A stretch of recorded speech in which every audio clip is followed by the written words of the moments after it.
Le traitement de l'hépatite C connaît aujourd'hui une révolution.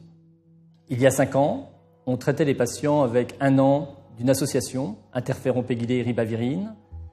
Le traitement coûtait 25 000 €.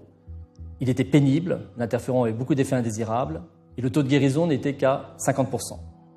Depuis 3 ans, on a des traitements, des nouvelles molécules antivirales qui ont complètement changé la donne. On traite en 12 semaines, on a 95% de guérison et quasiment pas d'effets indésirables.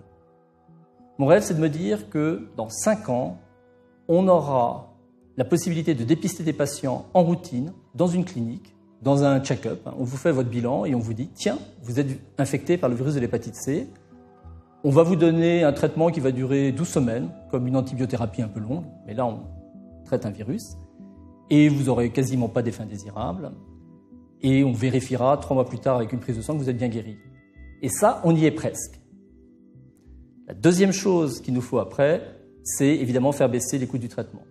Aujourd'hui, les traitements avec les nouveaux antiviraux coûtent 100 000 €. C'est énorme.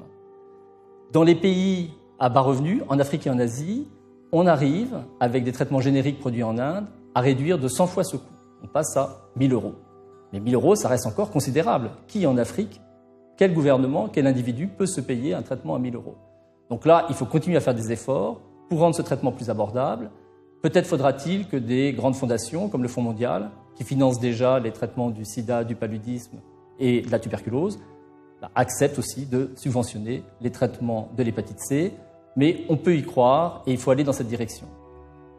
La perspective sur le long terme, c'est celle de l'élimination.